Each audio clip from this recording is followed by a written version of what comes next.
And joining us now from Katsina State is the Central Correspondent Jamil Mabai.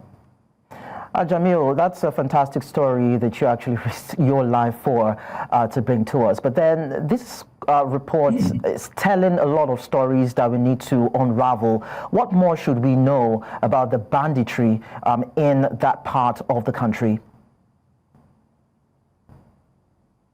Okay, Dandume is one of the foremost frontline areas that, has been bedeviled by activities of banditry. And most of the warlords are located there, like Ado Aliru and his likes. But in particular, what's going on in Dandume, was something, until you visited the area, that's when you can see what is happening. So in Central, we were there, we spent a day, we went out for patrol.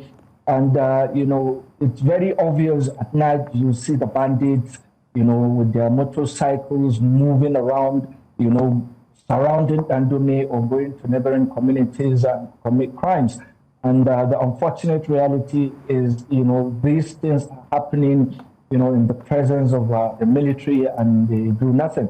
So, only the vigilantes and the police are left to defend their territory. And you can hear from the retired major, who happens to be a military officer. He knows the value of what it means to wear the Nigerian uniform, and now he contributing to the local, community, what's called, in providing them with tactical and direction in defending their territory. You can have the alleged allegations he mentioned, and when we had the allegation at first, it was something that he had no option, but to raise the alarm. So we went there and we verified virtually all the alleged allegations by the major. And, the most, gruesome or the most disturbing one was when an alleged informant, was caught with ammunition. And he made mention of a soldier,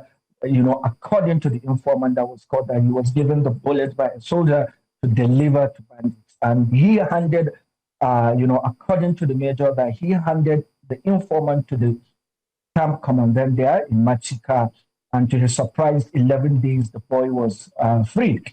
So, and we interviewed the father of the boy, who was approached, according to the father, by the camp commandant. At first, initially, according to the father, he said that he should pay 300,000 naira. And he said he doesn't have that amount. Luckily, he was able to raise 100,000 naira, and he delivered the money to the camp commandant, according to the father. And, there are a lot of, information that I cannot, say it here because Jamil, the full documentary will be out soon. So, but this is just, the ugly picture of what is happening Jamil, in Dandume and in some other parts. Yeah. Yeah, thank you. Thank you very much for sharing this in-depth knowledge with us. We appreciate you. We're going to definitely track back with you in our subsequent bulletins to get more details. But then let me talk to Mike Ejiofor, who is another guest that's standing by. He joins me from Abuja to also shed light on this. Former director of, one of the security outfits in Nigeria, of DSS, yes. So, Mr. Mike, thank you so much for coming around. I mean, you just listened to the in-depth analysis from our reporter, and you did watch the video. What do you make of the allegations around corruption and the compromise on the part of Nigeria's military personnel? Well, it's very shocking and revealing.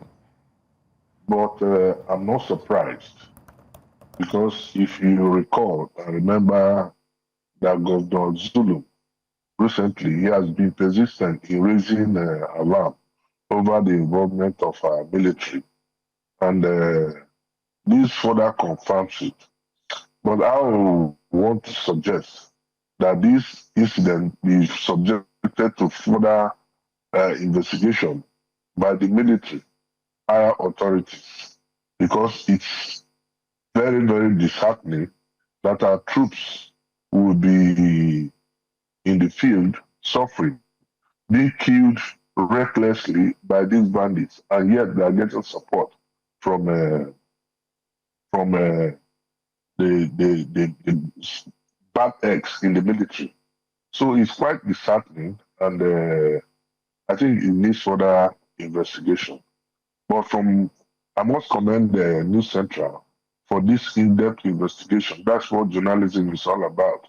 Good journalism for that matter. And I think to be subjected to further investigation with a view to flushing out bad eggs.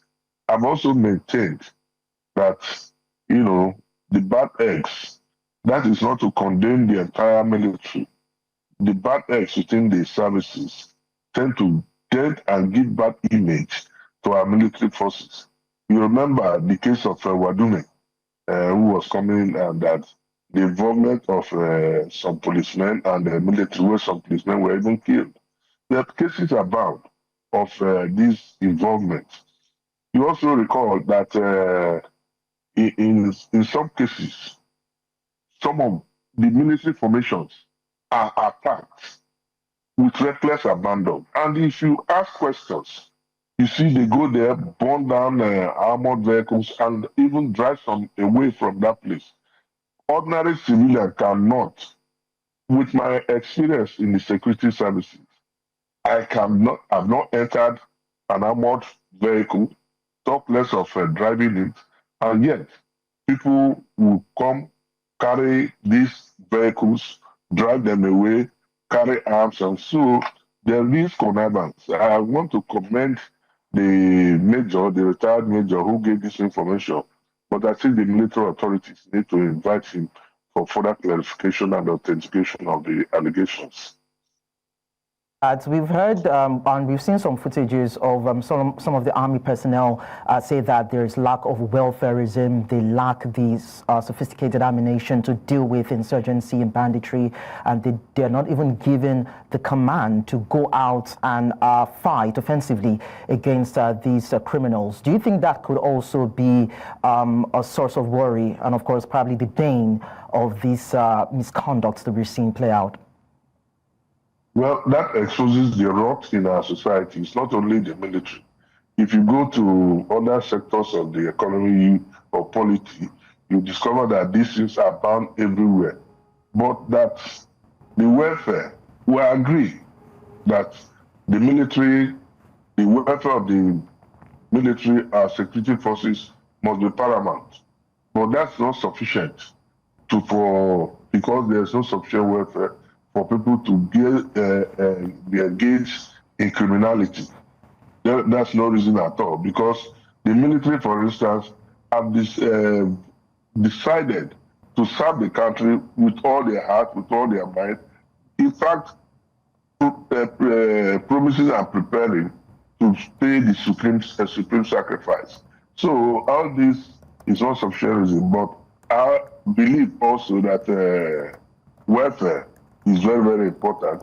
The government needs to look into the welfare of our military, because as it is now, the criminality is now a franchise by everybody getting involved, not only the military, even the civilians, like the politicians who pay what is called